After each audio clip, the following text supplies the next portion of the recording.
ఈ సంవత్సరంలో వృశ్చిక రాశి వారికి ఆదాయం 11గా ఉన్నది, వ్యయం అనేది 5గా ఉన్నది, రాజ్యపూజ్యం 2గా ఉన్నది, అవమానం అనేది 4గా ఉన్నది. వృశ్చిక రాశి వారికి కుటుంబ పరంగా మాత్రం ఈ సంవత్సరంలో చాలా ఇబ్బందులుంటాయి. చాలా జాగ్రత్తగా ఉండండి. శని దశమ దృష్టి కుటుంబ స్థానం మీద పడుతోంది, 2వ స్థానం మీద పడుతోంది.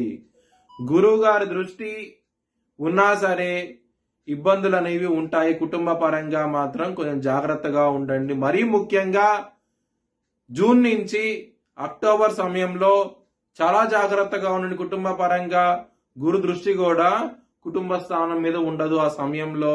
దాని మూలంగా ఇబ్బందులు అనేవి ఉంటాయి. చాలా జాగ్రత్తగా ఉండండి.